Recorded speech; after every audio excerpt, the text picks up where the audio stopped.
That teacher was left alone. It appears just short staffing and bad security planning. Again, the department has been working to really improve the system and have a staffer there to help keep teachers safe, but that doesn't help the carpentry teacher who I spoke with, Wes Laws. Wes Laws says he's worked at the Department of Juvenile Justice for more than 9 years, and he hasn't been afraid to speak his mind. He joined the staff walkout in June 2021 and has fought to improve the conditions for the juveniles he taught. Anger, frustration, sadness, it literally makes me sick. It really does. It makes me, I've got the dry heaves sometimes when I think about how inhumanely they're being treated. I feel like all my life God has been preparing me for a job like this. I know it probably sounds kind of crazy, but I have faith in God.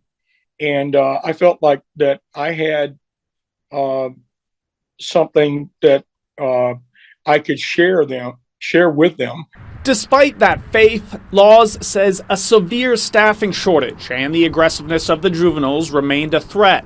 Department data shows a 38.7% vacancy rate as of January 24th for juvenile correctional officers at the Broad River Road complex where Laws taught. He wrote an email on October 6, 2022 to Director Eden Hendrick and other staff. It read in part, "I have had conversations with my fellow teachers, other staff members, JCOs, the contracted security, and our students. We are all afraid that someone is going to be killed, injured, or they are afraid for their safety. Our students are afraid for their lives and safety. They have confided to me that the others are out of control." He had also previously raised safety concerns about a specific juvenile's presence in his shop class, which involved working with tools. He says that juvenile showed up to class around 9 a.m. the morning of October 18th. Thinking to myself, okay, we'll see how this goes. Department records show the lone juvenile correctional officer in the room left around 9:20 a.m. to escort a juvenile out of the classroom for an appointment. Laws says there was a security camera in the room, but otherwise he was left to his own defenses. He says a juvenile hopped a barricade into the tool room and attacked him. He says a second juvenile shortly followed, and they were able to turn him around.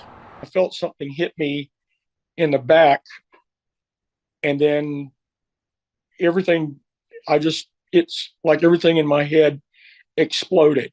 911, where's your emergency?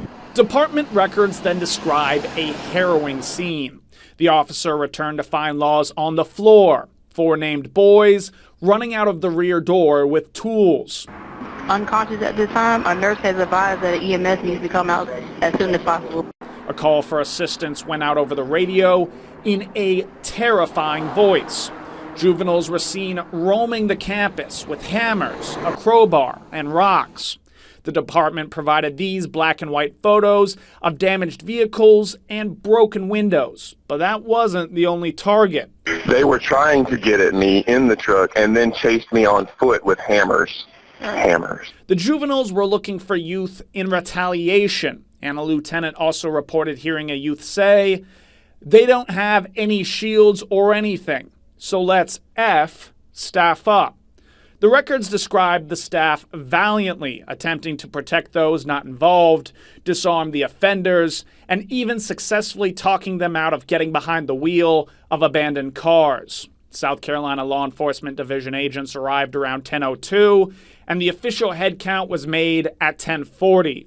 Laws was transported to the hospital and has been suffering the consequences since.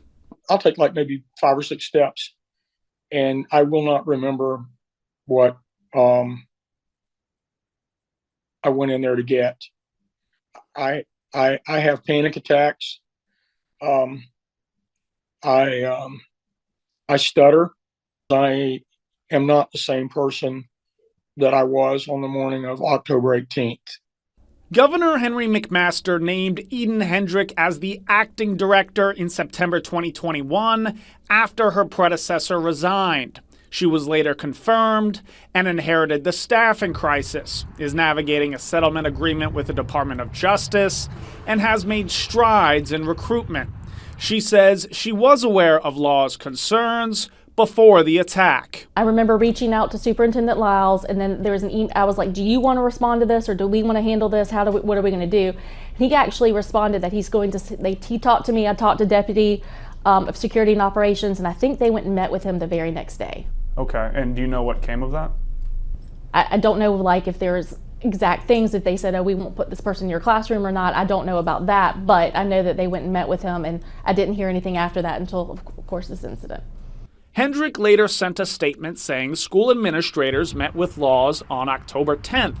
Laws says he does not recall that meeting. He had expressed concern for his own safety, and he's in a room where there are tools that were ultimately used to put him in the hospital and threaten the rest of the staff and youth on campus.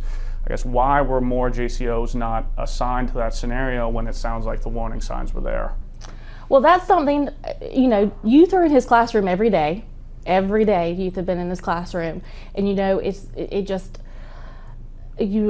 we have to do the best we can. I honestly don't know the answer to that question because I'm not involved in those I guess daily coverage decisions. That would be, again, up to whoever's running the facility and manning the facility and what they're doing. Again, and up to the principal.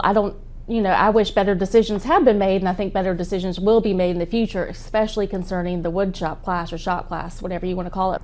Hendrick also said the decision-making for putting youth in class is the responsibility of Principal Kenyatta McLeod, Superintendent Floyd Lyles, security staff, and the facility administrator, who has since left the department. Neither McLeod nor Lyles returned a request for comment, but Hendrick later sent a statement citing guidance counselors, teachers, and students also having a say. Laws says he respects Hendrick and the strides she's taken to improve the facility. This month, her department announced the implementation of a new mentorship program, highlighted the hardening of youth bays, and promoted its new rapid response team. As of our interview, Hendrick reports the department has 8 officers in that rapid unit, with the goal of hiring 31. It would help eliminate the need for SLED responses, which tallied approximately 350 man-hours responding to the Broad River Road complex last year, spread across 9 events and 139 agents. I can't have, SLED here all the time when they have other things to do. Hendrick also asked lawmakers for $1.5 million in security upgrades for this upcoming budget. Laws says he doesn't feel safe returning to the department at this time and says he's struggling to find forgiveness. You have to forgive people for things that they've done. That's what Christ would do. His shop has since been closed off to juveniles.